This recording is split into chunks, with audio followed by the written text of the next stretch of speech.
Let's find out. Dun dun dun!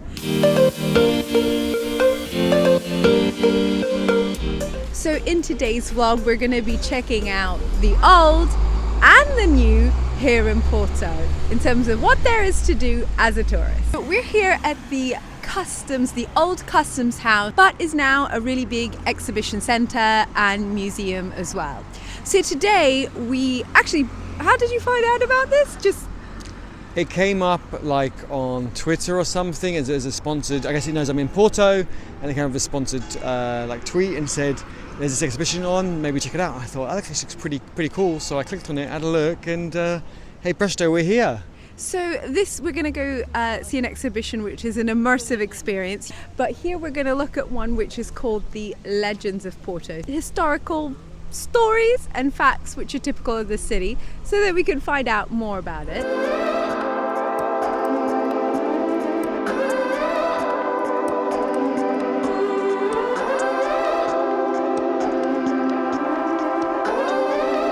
Amazing experience. It's really great to hear the history of Porto. They explained it so well.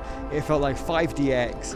We were in this underground, I don't want to say cave, like kind of palace, granite, and the projectors were working their magic.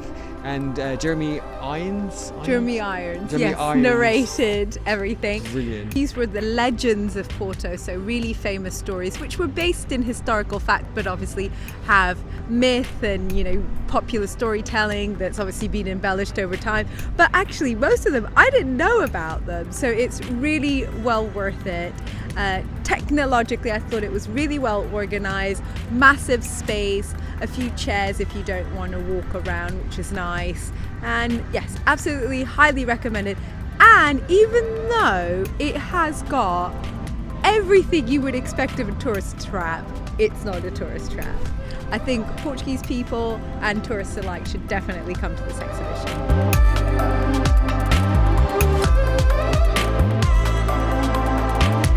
So for lunch, instead of going to one of the seaside or riverside restaurants that say they serve traditional food, but actually they're a complete tourist trap, and we're talking about the ones in the centre of Porto, we suggest just spending maybe 10 minutes and heading to the next town ahead. So the next town ahead is called Matosinhos. It's still a seaside town as well. There are so many restaurants. You can have some amazing seafood, which is grilled on a barbecue just right in front of you, and the prices are excellent. So for two people, actually quite a big lunch. Yes, it's called one dose. One dose, which is not one dose per person. Yes, one no. dose is for two people if you want to eat well. And two soft drinks. We paid 15 euros. That's amazing. That's really good. They thought it was very strange that we didn't want to have like a starter and a dessert and a coffee, but when you're walking around, you can't eat too much.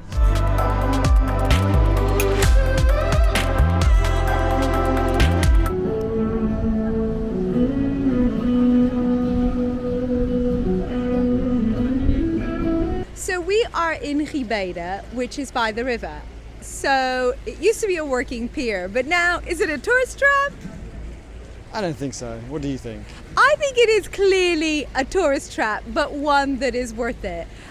Growing up, this was not the most salubrious of areas. What does that mean? You wouldn't really come here if you were a local.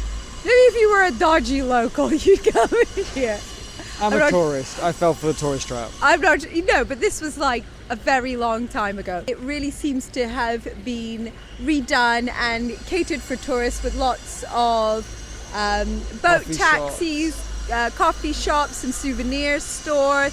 It's really pleasant. We had a break for a coffee and one custard tart, which came to €3.70, which might sound cheap, but actually this is a touristy price for those three things. But like I said, it's a tourist trap, but one well worth it if it's a hot day like today. Come and enjoy it, and while you're doing that, give this video a thumbs up and subscribe if you haven't already. We've got more videos like this coming soon. And any feedback and thoughts or places you'd like us to go visit, leave it in the comment below.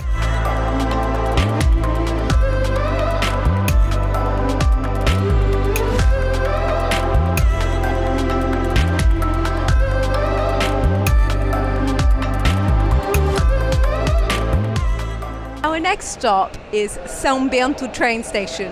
We're not going anywhere, but this is supposed to be the equivalent, I guess, of New York's Grand Central Station. It is beautiful. It was actually built in the 1960s. That's when they finished building it, and it's on the grounds of an old convent. I would say that it is pretty small compared to Grand Central Station, so it doesn't have that splendor. There are a lot of tourists here. There's a lot of people taking photos, other people actually just going about their business because this is a normal train station.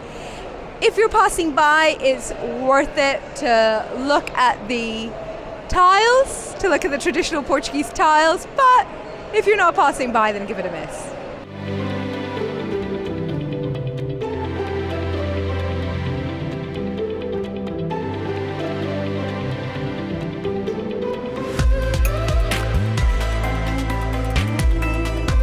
So we're at St. Francis's Church, and we've just bought our tickets to go into the church and also the Catacombs, and it is €8 per person. And we've just seen a sign that you can't take photos inside, so... We'll try and be sneaky and get some B-roll with this camera when no one's looking. If I get kicked out, I'm going to blame Sarah.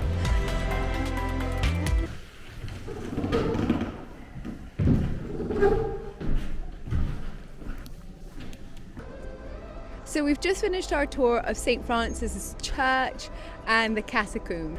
It was well worth the €8 when we went into the church, which we did get a little bit of cheeky footage. We were like, this looks so small compared to the size of the building. But then it opens up into other chapels and the rooms where the friars lived, which was very cool to see, really impeccably restored. And then we went to the Catacombs. Do you want to talk about those? Because that's what you wanted to go to. Yeah, lots of skulls, and it wasn't as old as I thought it was, but there were lots of tombs. 1700s, wasn't it? Yes, and 1800s mostly, 1900s as well. But it wasn't as old as I thought. However, there was a secret special area that if you go all the way to the end of the Catacombs, I think through 3 or 4 different rooms, there is a glass window in the ground, and you get to see like hundreds of skeletons. It's quite scary. I tried to push Sarah in, but she resisted, so we've got her here with us still.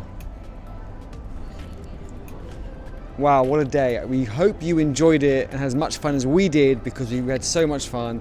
It was highly worth it being tourists for the day. The highlights of my day would have been the Catacombs and the digital experience. So there's 2 ends of the spectrum. Porto, do it. We probably need more than a day to do it all, but... Well, if you watch all of our Porto vlogs, you will need more than a few days, but definitely worth it. It's just roughly, for geography's sake, it's a 2-hour flight from London, so really easily accessible. And we've enjoyed sharing our adventures with you, and we look forward to seeing you in the next video. We had a break. I hope you...